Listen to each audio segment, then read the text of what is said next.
Today में हम trademark को डिस्कस करेंगे कि बेसिकली ट्रेडमार्क क्या चीज़ है। ट्रेडमार्क देखें एक यूनिक सिंबल और वर्ड होता है जो रिप्रेजेंट करता है आपके बिजनेस को, आपके जो बिजनेस कर रहे हैं उसके नेम को। फॉर एग्जांपल जैसे आइकिया है, एक ब्रांड है, उनका ट्रेडमार्क उन्होंने रजिस्टर किया है।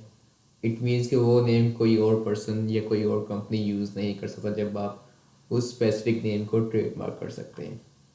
तो आपने भी जब ट्रेडमार्क रजिस्टर करना है तो आपने सर्च करनी है, कोई ऐसा नेम ढूंढना है जो ऑलरेडी किसी और ने यूज़ किया ना हो। अगर किसी और का यूज़ किया हुआ आप नेम ऐड करेंगे तो वो रिजेक्ट हो जाएगा एग्जामिनेशन में या पब्लिकेशन में ऑब्जेक्शन आ जाएगी किसी और कंपैटिटर की तरफ से जिसका नेम है उससे।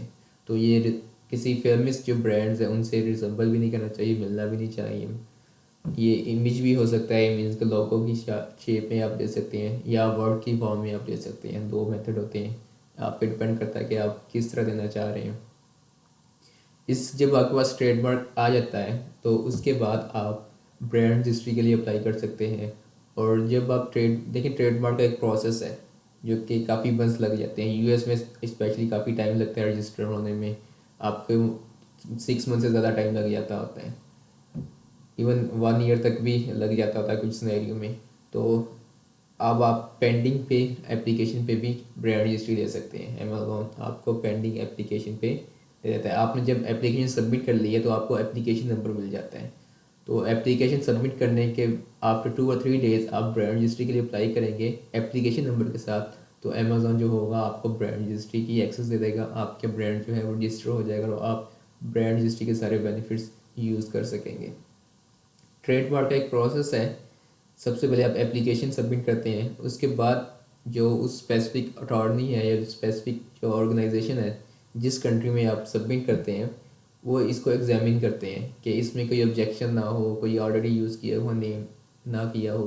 क्योंकि वो एक सिंपल सा ओवरव्यू करते हैं, एग्जामिन करते हैं। उसके बाद आपके वो एग्जामिनेशन अप्रूव हो जाती है और फिर उसके बाद वो पब्लिश करते हैं। जब वो पब्लिश करते हैं फिर ये ओपन हो जाता है दूसरों के लिए ऑब्जेक्शन रेज करने के लिए।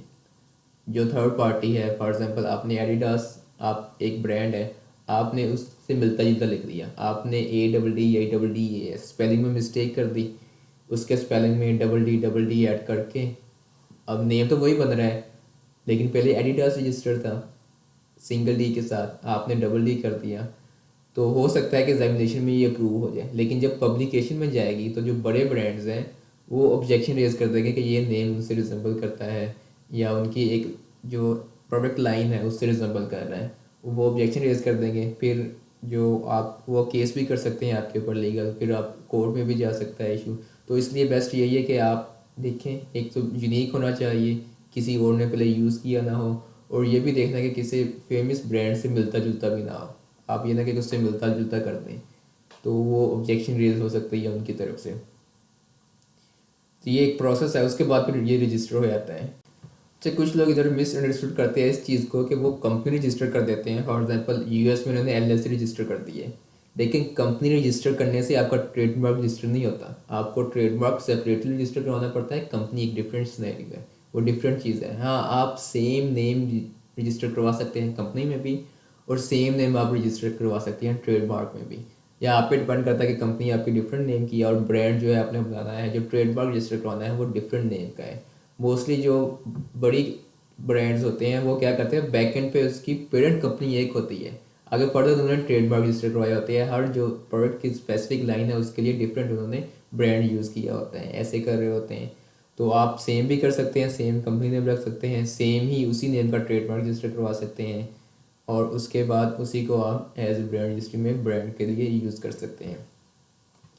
इसके बाद इसका सिंपल सा प्रोसेस है। सबसे पहले एक आपने रिसर्च करनी होती है ट्रेडमार्क रजिस्ट्रेशन के लिए, एक कंप्लीट रिसर्च करनी होती है कि ये नेम पहले यूज़ किया हुआ ना हो किसी ने। आपने जो भी नेम फाइंड करना है, उसके बाद आपने क्लास डिफाइन करनी है, क्योंकि हर ट्रेडमार्क की क्लास है जो डिपेंड करती है आपने प्रोडक्ट कौन सी सेल करनी है। फॉर एग्जाम्पल आप ब्यूटी की प्रोडक्ट सेल कर रहे हैं तो उसकी डिफरेंट क्लास होगी।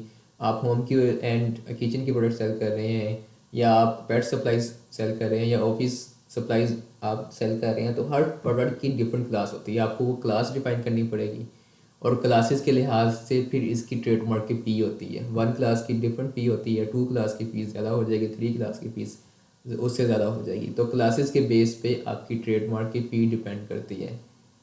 उसके बाद फिर नेक्स्ट आपने जो रिक्वायर्ड डॉक्यूमेंट्स हैं वो सबमिट करने हैं।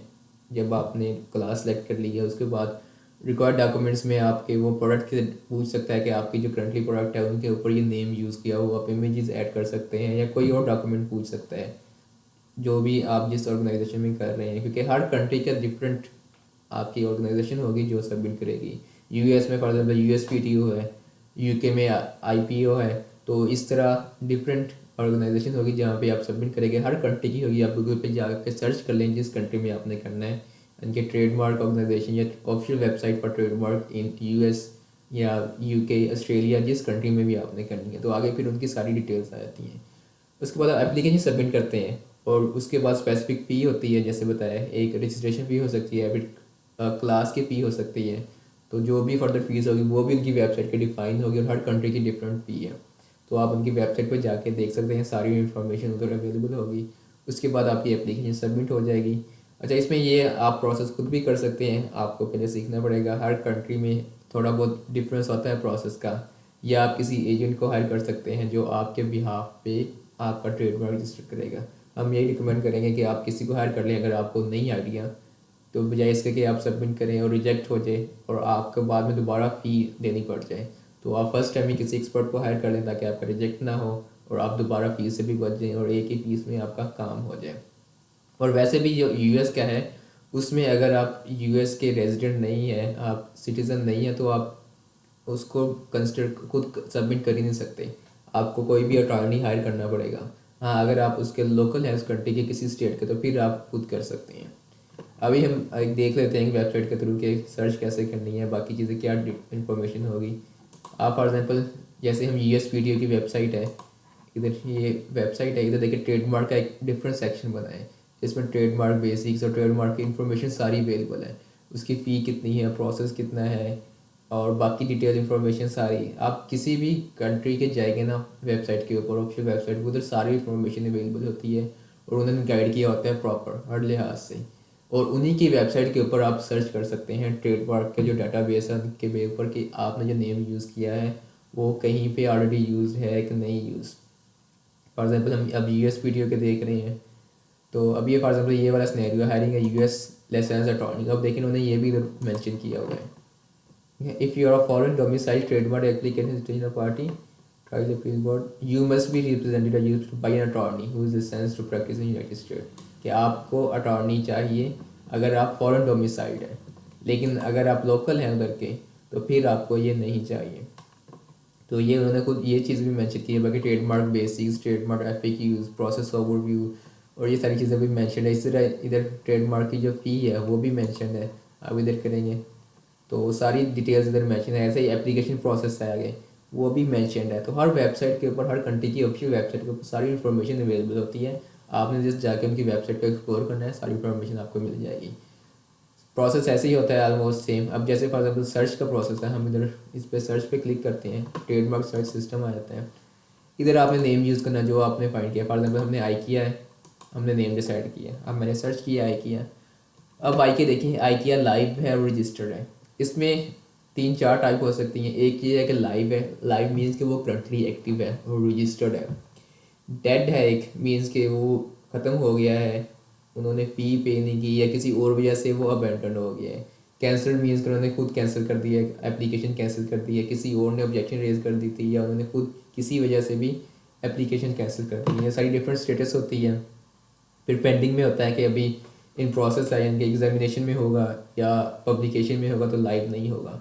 तो ये सारी स्टेटस हैं। अभी देखेंगे इधर dead, cancel, dead, live registered आ रहे हैं ना। तो अभी देखिए आई किया नेम कितने यूज़ किया, आई किया, ठीक है।